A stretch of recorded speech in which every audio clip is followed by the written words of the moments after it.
with a lot of enthusiasm, big plays. Is that how you guys are trying to end it every day, and do you like what you see? Yeah. Yesterday, Coach made a point to say that the tempo was a little slow. Not necessarily slow, but not where he wants it.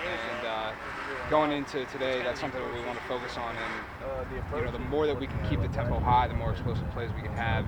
And really, in the last team period, the offense was able to move the ball extremely well because of our tempo.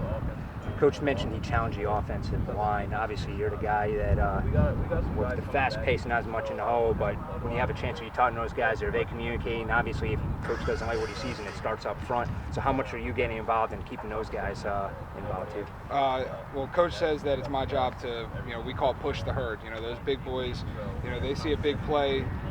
They know that they got to get running, but sometimes you got to give them a little extra motivation, give them a push in the back or something.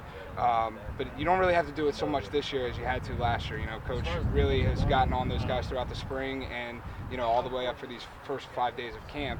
So I think they're doing a lot better. Sometimes they just need a little reminder, and that's where, me being on the field with them is, it's my job to keep them going and try to get them lined up as fast as possible.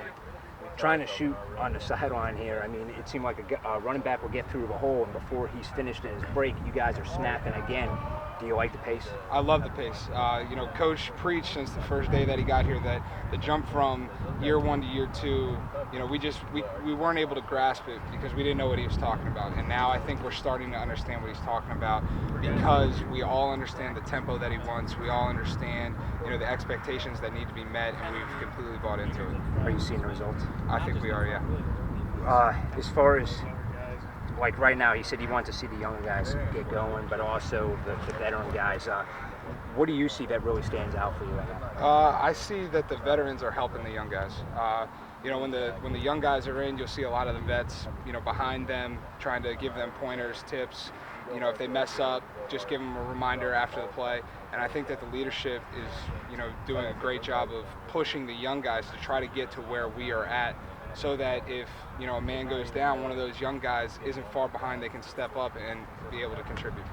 Big play I saw towards the end here by Lewis. It looks like he's picking up where he left off. But who are some of the guys that are stepping up, or somebody that's impressed you? I think a surprise has been Tio Redding. He's made a really big jump for us. He's a guy that we have to get him on the field because of his talent, but I think he's completely bought into the system. He really understands the offense, and he's doing great things for us. What do you like to see going into the scrimmage? Coach noted a few things. He said more or less he'd like to see the freshmen really stand out. But going into that scrimmage, what will make you happy? I want to see the ones just move the ball with tempo. It's nice to get the big plays, and that's putting points on the board. But a 6 or 7 play drive, where we don't slow down at all, that would be really encouraging because that is really what we do. And if we're able to tire out a defense and go 6 or 7 plays, a long yardage drive, but in only like 5 or 6 plays, that we can really push the tempo and get on the defense, that would be really encouraging. Works for me. Appreciate it.